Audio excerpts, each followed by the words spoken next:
Hello and welcome to my channel. Today is another practice video with the Ultra Reverse blade, and it was also a learning moment.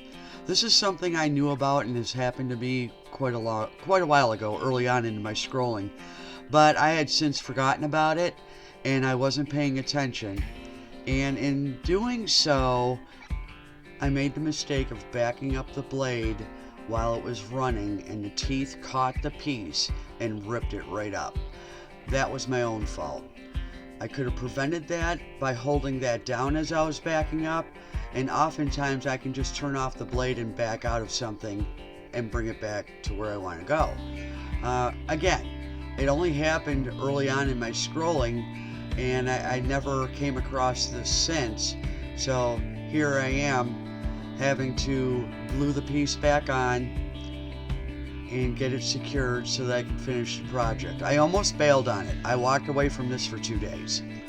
I ran into some other problems with this particular project, and it wasn't the pattern itself, it wasn't me, but what I did was I bought these these cutouts from Walmart, 8-inch circles I believe they are, and the first one that I did the butterfly on, it cut beautiful. This one's cutting really well, but it cut beautiful, it stayed flat, I had no issues. On this one, the more I cut out, the more the piece warped, and it became a battle to make this work. Again, it's all a learning curve, and I don't mind learning on this type of wood, because if I really mess it up bad enough that it ends up being in the trash, I haven't wasted a lot of money. But I really did enjoy this one a lot. There's a couple of changes I would make when I do it again, because I will be doing this one again with a better quality wood. One of those changes would be a little bit of a design change, and that would be because personal preference. I wanted the outcome to be a little bit different. Now when I got to these birds, that was a pain. I still needed to stick with this blade so I could have the sharp lines on them, but they were small and they were difficult for me to do, but I got through it. When I got to doing the girl's hair, I was paying close attention to those cutouts that would be very weak, and there were several of them there, and it worked out well. I was able to hold down the piece. It was awkward.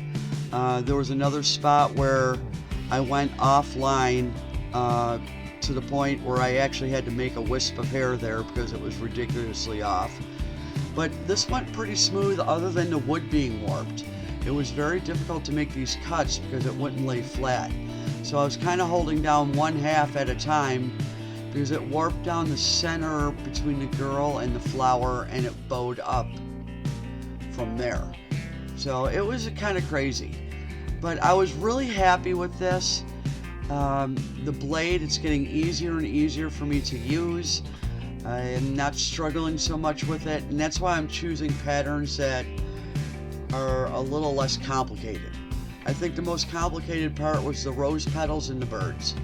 But again, I have to keep practicing on this stuff before I become more comfortable doing it on a regular basis with more complicated patterns. So yeah, this turned out really well. I was really excited about it. Even though I had that little mishap at the beginning, I was okay with it.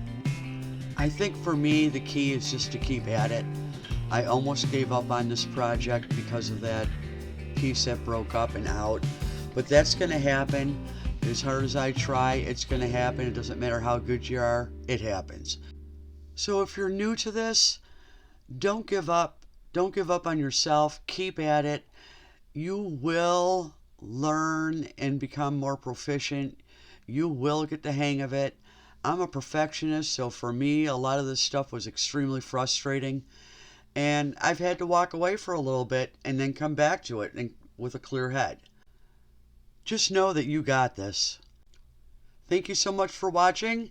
If you can give me a like, I'd appreciate it. God bless.